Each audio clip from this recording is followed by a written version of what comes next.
fundamentos e os fatos jurídicos do pedido. Os fatos e os fundamentos jurídicos do pedido. Isso nós vimos na aula anterior. O 282 continua dizendo: a petição inicial ainda indicará 4. O pedido com suas especificações. 5. O valor da causa. 6. As provas com que o autor pretende demonstrar a verdade dos fatos alegados. E 7. O requerimento para a citação do réu.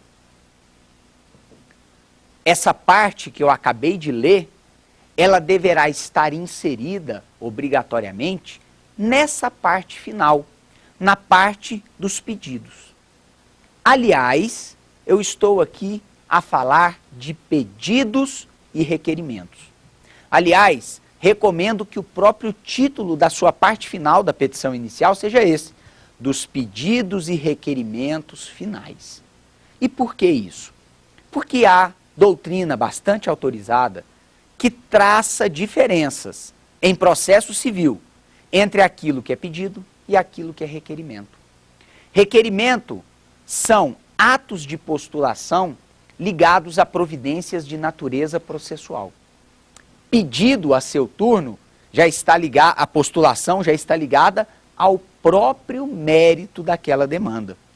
Por isso, se você requer a procedência do seu pedido condenatório, você estará formulando um pedido propriamente dito. Mas se você requer a citação do réu, mas se você requer a intimação do Ministério Público, aí você já está formulando o quê? Um requerimento. Portanto, para que a gente não fique preocupado com isso, basta colocar lá no item final dos pedidos e requerimentos finais. Porque ao assim proceder, vocês estarão demonstrando conhecimento técnico e, ao mesmo tempo, estarão a fazer pedidos e requerimentos na ordem que lhes parecer mais adequada. Trabalhando especificamente, então, com esse ponto último dos pedidos e requerimentos finais, como é que a gente deve formular os pedidos na nossa petição inicial? Digo para vocês, pessoal, um erro comum entre os advogados, e aqui eu posso falar e fazer essa crítica construtiva aos colegas advogados, porque faço parte da classe, sou advogado. Um erro que me parece que não devamos cometer é o seguinte: muitas vezes a gente termina a redação de uma petição inicial, termina a fundamentação jurídica, a narrativa dos fatos, o pedido de liminar, e vamos fazer os pedidos e requerimentos finais. Já cansados, já com a mente exaurida pelo esforço intelectual feito até ali. E o que acontece? Acabamos por fazer os pedidos e requerimentos finais de qualquer jeito. Isso não é bom. Isso não é bom por quê? Na aula número 1 do nosso curso sobre a fase postulatória do processo, eu falei para vocês que os pedidos vinculam diretamente a atividade do magistrado. De modo que não pode o juiz conceder o que não foi pedido. Não pode o juiz dar além, assim como não pode dar fora, assim como não pode dar a quem, sob pena do juiz proferir aquela sentença com aqueles vícios que nós mencionamos, sentenças extra, ultra e citra petita. Significa dizer que é necessário que nós peçamos bem, é necessário que os pedidos sejam muito bem formulados. Portanto, fica a dica: se você terminou sua petição inicial e está cansado, vai tomar um café, vai arejar, porque você precisa de estar muito bem concentrado na hora de formular os pedidos, que certamente é a parte mais importante da petição inicial. Aliás, sobre isso, quero contar uma história para vocês e para os amigos que nos assistem em casa. Na nossa vida profissional, nós vamos nos relacionando com as pessoas do meio, e tenho eu a alegria de ter vários amigos que são juízes. E eles já por mais de uma vez me narraram a seguinte história: que quando pegam em suas mãos uma petição inicial, não a leem do início ao fim. Ao contrário, vão diretamente nos pedidos. A primeira coisa que eles leem são os pedidos formulados. Se os pedidos estão bem formulados, claramente postos, o juiz pensa: vamos ver então se esse pedido merece acolhimento, e aí então ele vai se esclarecer dos fatos e fundamentos jurídicos. Se você faz um pedido mal formulado, provavelmente a sua petição já começa a naufragar nesse início. Então nós estamos a tratar, certamente, da parte mais importante da petição inicial. Então vamos lá. Coloquei lá na minha petição a parte final, o item final dos pedidos e requerimentos finais. Nesse momento, vocês vão se utilizar de expressões mais ou menos como essa. Ao exposto ou ante o exposto, requer o autor. Ante o exposto, requer o demandante. Aliás, um detalhe que é bastante interessante mencionar. O Código de Processo Civil, ele guarda nomenclatura específica para cada tipo de processo. Portanto, se vocês estão peticionando uma ação de conhecimento, por exemplo, cuidem para preservar aquilo que o Código de Processo Civil reservou em termos de nomenclatura, autor e réu.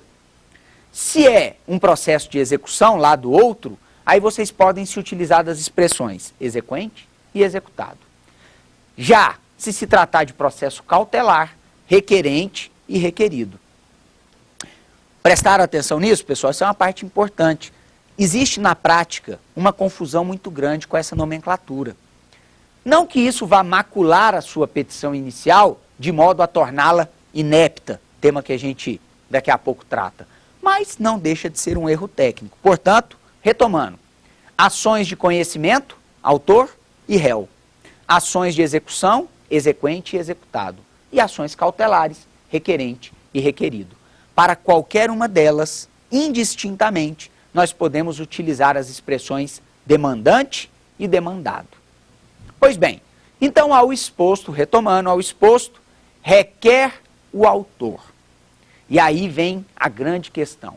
Que ordem devo eu seguir ao formular os pedidos e requerimentos finais? Pois bem, letra A. A primeira coisa que deve ser requerida é a concessão da medida liminar.